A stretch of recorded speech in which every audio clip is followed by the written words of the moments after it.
Good morning, everyone, and thank you for joining us this early Saturday morning. Welcome to the second annual Innovation Symposium. The theme this year is International Relations. International Relations was introduced as an ALM field in 2009, and it is now the largest ALM field, so it seemed appropriate as a theme for this year. And we'll be doing 3 tracks. Economics, politics, and technology. This morning, we're looking at economics in the broadest sense of the term. To kick us off, we have Dean Huntington Lambert, who himself is an innovator. And as Dean Smith described him when he was first starting, he is a bold innovator who possesses the rare combination of a strategic business sensibility and a true commitment to the overall academic mission. And with that, I turn it over to Dean Huntington Lambert. Well, thank you. So the important thing now is to tell me how many minutes I have. You want me to fulfill? 30-ish, whatever you want. 30-ish, okay. Do you want it on this screen or the other one? Why don't you put on both? That way, depending on...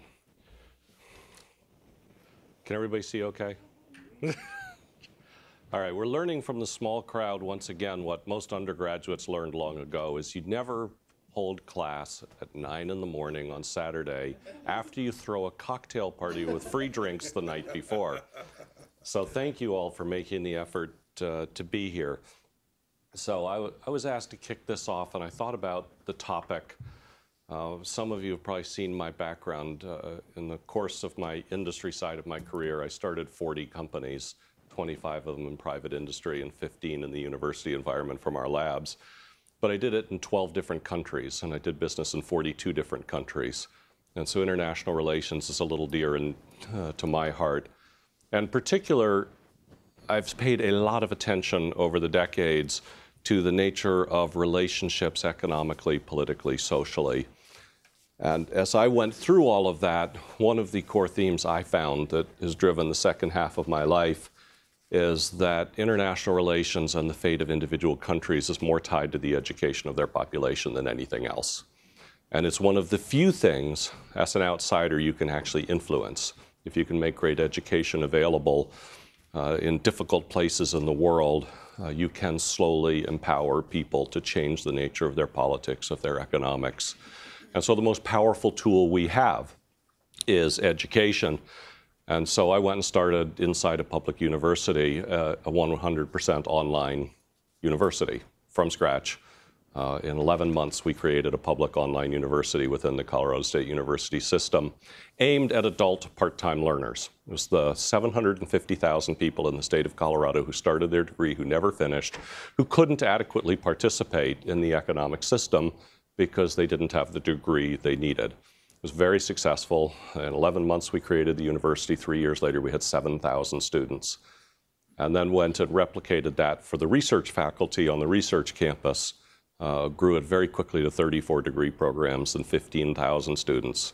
And to give you an idea of the impact just in the state of Colorado, before we go even internationally, that's 22,000 people who are graduating from college and with master's degrees who wouldn't have otherwise because their alternative was the University of Phoenix, which was overpriced and under quality. And one of our metrics was if we did this really well, University of Phoenix would pack up and leave the state of Colorado, and 2 summers ago they did. So when I discovered the Extension School, when Dean Schneegel announced his retirement, and discovered that the Extension School offered the same value proposition, access, really fair prices, and really high quality, I sort of got on a global bandwagon where now I like to say around the world, if we can do it in Colorado and Harvard can do it at these price points, the 2 bushels of wheat that show up on the seal with the quality that we do it and pay for ourselves, there's no subsidy to us. If we can do that, anybody can do that. If Harvard can do it, anybody. So a lot of my message since I've gotten here around the world is we will never get big enough to serve the 2 billion people globally or the 37 million people in America that need what we do. So all of you need to. And we will tell you everything we know about doing it. So I send my business plan for Global Campus, for Online Plus, and for this operation to anybody who asks so they can copy us, because that's what we ought to do. People like to copy Harvard, so here we are. Here's how we do it. Copy us. We will always get the best students like you, and we're not worried about that. So we'd rather serve the 37 million that don't get it. So I thought today I'd take you for a little journey of where my mind went as I came to the conclusion about the importance of education globally. So if you don't mind, we're going to wind time back about 12,000 years quickly here. So this is a simple population chart of the world starting 9,000 years ago and going to today. You'll probably notice that it's mostly flat. The vast majority of human history has been constrained by resources in a way that kept the population substantially flat. And then more recently, it is absolutely vertical. And I think this is a really important transition. It's important to know why that transition happened. And so we're going to take a little journey using John Harvard as our guide. Early on in man's development, oral language formed. And with oral language, you could have teamwork. And with teamwork, you could organize more collection of food and expand your population. It was one of the first starts in the growth of population. And based on simple formula of oral language and teamwork, human beings walked out of Africa and colonized the entire world. And so we're going to start this with John Harvard walking out of Africa as our protagonist for education. They walked out of Africa with the knowledge of language and taught it to others. Very quickly in the area called the Fertile Crescent, so about 6,000 years ago, people discovered that if you replanted the best seeds from the best food, you'd get more of the best food. That was the original domestication of agriculture. It was just discovering genetically that you could optimize your planting by replanting the best seeds instead of eating them. And that, with oral language, spread very, very fast and led to the formation of civilizations, because once you can produce excess crops, you can have surplus population doing things other than sustenance, survival, housing type work. And so you see these early civilizations spreading out, and if you look at the Eurasian path there, you'll see that they spread out across the axis where the same seeds would regrow. And so it was an environmental consistency that led to this east-west expansion of civilization, because people could carry their seeds and their language with them and replant them. And since the agrarians need more land than the nomads, you started to see the agrarians driving nomads out of their spaces, one of the original bases of conflict. In Egypt is where it first came together to form a great civilization. The Nile River Delta was capable of producing enough food after this discovery to feed almost everybody in the Middle East. And so they became the great civilization because knowledge aggregated there, and they could turn it into food production and excess food production and trade that food to the rest of the world. They did it so successfully that they actually invented written language, mostly to keep track of inventories. If you study linear A and linear B is understood much better, people couldn't translate it for centuries because they thought it was a novel type thing. It's inventory records. That's what linear B is. It's all inventory. It's counts of people and cows and seeds. And they also came up with the wheel because they had to move heavier loads than you could move otherwise. And they also came up with shipping because they had customers and were shipping across the Mediterranean. So now we see John Harvard, who's now literate and a trader, sailing the Mediterranean, spreading knowledge as the Phoenicians with written language doing inventory analysis. Based on that handful of capabilities, the Roman Empire formed and became the dominant force in civilization in the world for almost 2,000 years. And this map simply shows how sophisticated they were with their armies. The key new invention that the Roman Empire used was roads. Once you laid a road and had the wheel, and you had shipping in the Mediterranean, you could move your inventory anywhere in the Western world at that time. And so Rome, through its roads and its armies that could move fast across those roads, could control vast territory. This is the point at which the agrarians fundamentally came to dominate the nomads. And the agricultural revolution happened. But something interesting happened. The Romans didn't completely anticipate that roads go both ways. And so when the day came that Rome got weak, the armies marched to Rome on their roads with their technology. Rome fell The most important part of Rome falling, though, in terms of Western civilization, was the fact that the flow of knowledge stopped. The roads became dominated by bandits and tribes, and the West experienced what we call the Dark Age. It wasn't all dark, obviously. It's a dark age because written and oral communication stopped across the region, and they went into isolation. And actually, what science advanced and what record keeping was done was from the Islamic scholars in the Iberian Peninsula, who came in and continued their science and continued their writing. Relatively quickly, though, if you remember, there was an Eastern Roman Empire. Constantine had moved to Turkey and founded Constantinople. The Eastern Roman Empire went on for another 1,000 years after the Western Empire fell, connecting the whole Middle East with their roads. We know it as the Byzantine Empire. And it was in the Byzantine Empire that the Greek idea of bringing people together around libraries really started to get perfected. And teaching and learning became a formal part of governments and spreading the word. In about 1092, 1096 timeframe, Oxford was founded. And Oxford was the first university that said, this is good, and we're going to attach credentials to it. So that was the formation of the university as the way to educate and give a credential that showed you were a learned man at the time. Then something really interesting happened in the 1400s. Machines had been being developed for a long time for navigation and calculations, and somebody made a printing press. And a printing press was pivotal in teaching and learning globally because the written word was very expensive before that. It took special preparation of papyrus, it took special inks, special skills to write, and to replicate it, a person had to replicate every letter manually in a slow process. And so until the printing press came into being, nowhere on earth had literacy rate exceeded 1%.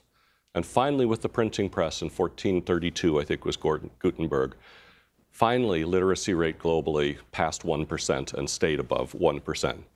If you think about teaching and learning and the democratization of knowledge as a social, political, and economic force, it was only after the printing press that you got the sort of proliferation of knowledge that you'd gotten in the agricultural revolution with the proliferation of seeds. Very quickly after that, we were able to travel and map the entire world. And so we now have John Harvard, who was a literate, book-carrying Christian, because Christianity had risen out of the Roman Empire, sails the Atlantic. And for all of us, we were very fortunate that he founded Harvard, or rather, you probably all know the Harvard myth from the Yard. He didn't actually found Harvard, he just gave the first gift, and so it was named after him. He didn't even live very long. Does everybody know the 3 lies of the statue in the Yard? Have you all had your tour? Not everybody? Repeat them. What? You can repeat them. Okay, so the statue in Harvard Yard of John Harvard has 3 lies. It's not John Harvard. It's not John Harvard. There is no image of John Harvard. He died very young. So they had a student. 1636. That's what Yeah, so they had a student in the 1800s sit in for that molding. The statue says it was 1638, and it was actually 1636, and the statue says that John Harvard founded Harvard, and he didn't. They just named Harvard after him when he gave a gift of 400 books. Very quickly in this process, the machines started to get powered. We tamed coal, the beginning of the Industrial Revolution. And with this flow of knowledge and communication, you very quickly started to see factories come into being, the beginning of urbanization, the creation of the war machine. But then the single most important thing in human history happened.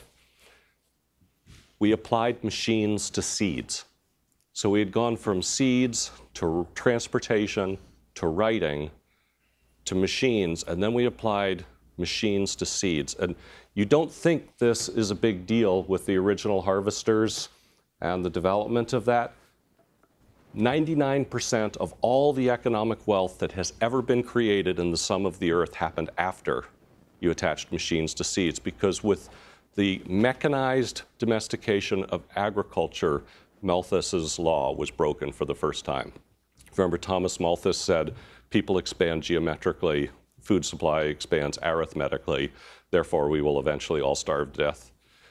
When we brought powered machines to agriculture, we increased the yields of agriculture by almost 10,000 times per acre, particularly when you added fertilizer in. and suddenly you could feed billions of people instead of tens of millions of people. And population took off in a way that nobody had ever imagined. And what did that population do? Well, the Gates Unbarred, John Harvard's now well-educated and driving a tractor.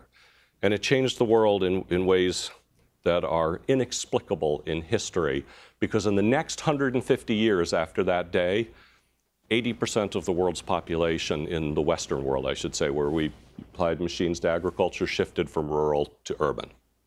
80% of the total population changed where they live to join the urban model. It's the most profound thing that ever happened in human history. And interestingly enough, it happened without a shot being fired. It happened by choice of educated people. In the United States, in 1870, a guy named Charles Morrill looked at this and said, you know, we've got a fundamental change going on in our country, and our education system is ill-prepared to deal with it. Harvard and the likes of us and state universities that existed educated primarily white males from rich families, and very, very few of them. And so the Morrill Act that was signed by Abraham Lincoln, he actually said in that, in the words of the time, we are changing from an agrarian economy to a knowledge economy. And we have to produce a working population that is well-educated enough to participate in the industrial economy. And so the Land-Grant Act that led to most of the big state universities was actually created to educate the rest of the population, because we had become 80% urban, and we had to deal with that. And for those of you who follow work concentrations in the United States today, less than 2% of the total workforce works in agriculture. So we are now 98% non-agriculture, when 150 years earlier we were 95% agriculture. So the Morrill Act of 1870 was a really big, important thing, because for the first time we were saying we need to educate the average person. Now, it's very consistent with the insightful founder of the extension school here, John Lowell, who in 1835, traveling the world and dying at the time in Egypt, rewrote his will to create the Lowell Institute, which endowed Harvard and other leading faculties to teach the common women and men. He said women and men in 1835. I hope there's a bunch of you in distance hearing that as well. Hello, wherever you are in the country. In 1835, educate the common women and men of Boston at a price of no more than 2 bushels of wheat. And so for those of you familiar with our seal, which I wear on my pin here, on there 2 bushels of wheat. And it's to remind us, what I opened this with, that it's really important that we be affordable. We were founded to make Harvard available to the common women of men at the price of 2 bushels of wheat. Our courses were actually $5 each until World War II. What he didn't anticipate was this very domestication and mechanization of agriculture. From 1835 until today, the price of wheat has fallen against inflation every year, because we grow so much more of it than we used to. The other thing that people forget is on the bottom of this is the lamp of learning, and there's a flame. There's a flame because we started teaching our extension courses before there was electricity, and you had to learn by lamp or candle. So there's a flame on our lamp of learning because we've actually been doing this for over 150 years. So during this time, thoughts like that led Abraham Lincoln and Charles Morrill to believe something else had to happen. As you know, very quickly in that time, electricity was getting discovered, and portable power was a very significant factor in the development of teaching and learning. And in the context of this 9,000-year history, in about 35 years, the entire United States is wired for electricity and telephone. And within 10 years after that, the entire Western world is wired for electricity and telephone. And in the 25 years after that, we discover our ARPANET, and over those same wires, we put what becomes the World Wide Web. And so in human history, in this tiny piece of time, from about 1980 to today, we wired functionally the entire Western world, and we can all talk to each other instantly. And if you think about the trend now around teaching and learning, the great resource of teaching and learning was the library originally, and the written word, which was enormously expensive and enormously rare. And so scholars congregated around libraries, and students came to scholars. That's how the Greeks started the whole education system. Suddenly the library's in the cloud. Suddenly the scholars can be in the cloud. you students and graduates have been in the cloud for a lot of your courses. The very nature of the constraining force on global learning moved from rare and expensive to free and distributable. And as I think one of the most powerful things that the internet has done. So now we suddenly have the Gates Unbarred and a technology literate and now morally challenged John Harvard is surfing the web. Now let's take a look at this growth curve again. We have seen words become ubiquitous, agriculture that can feed billions, writing's ubiquitous, machines are integrated with agriculture, and now electronics optimize machines. If none of you have studied a modern combine in the Midwest, you should. It's a technological marvel, constantly interacting with satellites that are feeding it real-time information about fertilizer levels, moisture levels in the ground that it's plowing, telling it seed densities and what to drop every 10 or 12 feet as it drives, while the driver watches CNN or whatever they're watching on TV. These are technological marvels, and the food production that comes out of that is unprecedented on Earth in terms of yield. So you've got electronics now optimizing machines. Information is free on the internet. This perceived great barrier to global education is gone. The word, which has been constrained throughout history, broke out in the 1400s with the printing press, is now free to anybody with one of these devices. And in most places in the world, these devices, even Africa, are relatively cheap and bandwidth is available. Now we're in this thing called the information and knowledge economy, but we don't know what it is yet. And what does it mean for education? And what does it mean to be doing education in an environment where the historical growth curve of human population is now vertical? So the need is known. We are very worried about global sustainability. It is a reasonable expectation that human population is going to outgrow the resources of the world and kill us all off. That's a biological reality that's been modeled and taught and understood for decades now. It is very clear that the way you make things work in the world today is by optimizing global supply chains of goods. That means global. The United States cannot operate without our import-export economy and all the different things we import and bring into that. And we have to trade. I also think it's very clear that those countries on Earth that are not involved in those global supply chains are the hotbeds of trouble. North Korea, Iran, countries like that, and Barnett wrote about this in the Pentagon's new map really well. Our danger in the world today is not Russia, even though we like to make a lot of noise about it. It's a country that cannot trade, that cannot feed its people. It's a country whose people have outgrown their education system and their food supply, and they are desperate. And if you want to understand terrorism, start by saying, what would you do if you couldn't feed your kid and your kid was going to starve? You will do some amazingly desperate things. And there are many places in the world where, in spite of all this technology, they're making their decisions based on their family's survival. They're killing their kids because they think that's their best chance for survival. And that's a terrible thing when it's not necessary, because we know how to overcome this with education. But the reality is, this is Egypt even today, after 4 years. This is Sudan today. Children like this are dying in Sudan. This is Mumbai, one of the most developed cities on Earth. That's Mumbai today, and that's the majority of people in Mumbai. So how are we going to sustain that and make it successful? So you have now this stage set. Literate are fighting illiterate around the world. Agricultural are still fighting the nomadics, particularly in the Middle East. The industrialists have come to dominate the agrarians, and the agrarians themselves make very little money because of the global supply chains controlled by the industrialists. The knowledge workers are now starting to dominate the industrialists because they have the data and analytics to optimize the supply chain. This is why the financial world of New York is making so much money. Knowledge about the flow of goods and services is now worth more than the goods and services. The first indicator of this was airline reservation systems. If you remember, the airlines had reservation systems, then they spun them off, and then the reservation system was worth more than the airline. Reservation system had nothing. Now look in the world today. The largest cab company in the world is Uber. They don't own a single cab. The largest daily supplier of hotel space is Airbnb. They don't own any rooms. The largest seller of goods in the world today is Amazon. They have no inventory.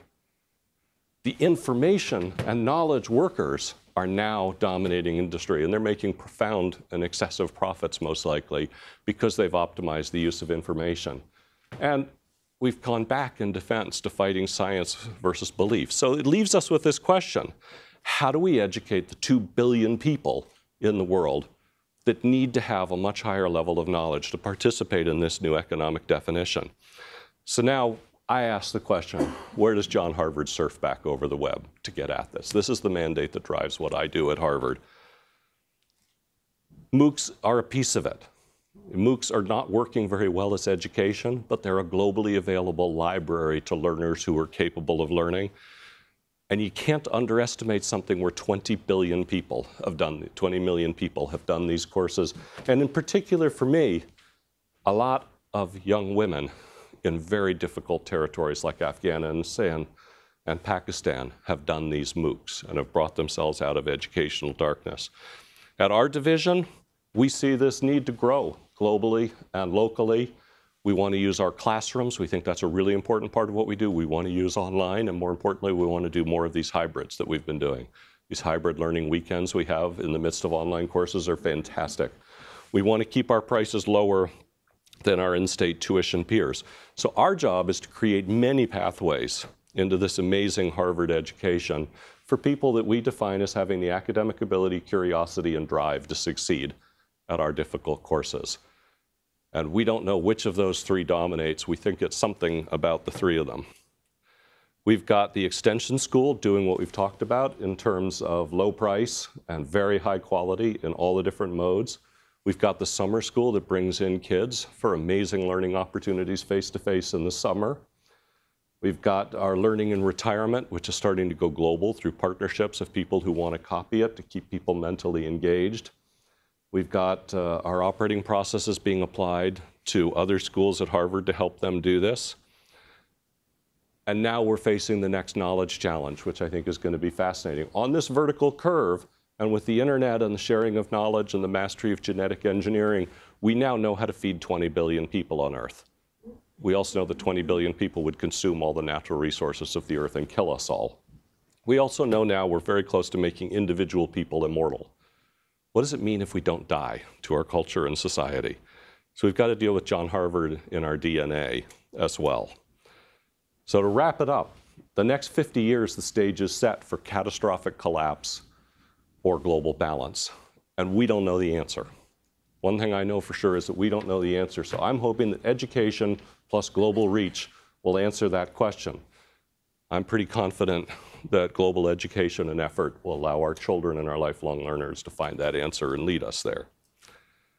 And that's my story, and I'm sticking by it. So thank you all for listening. And with that, we kick off innovations that are going to help solve this problem.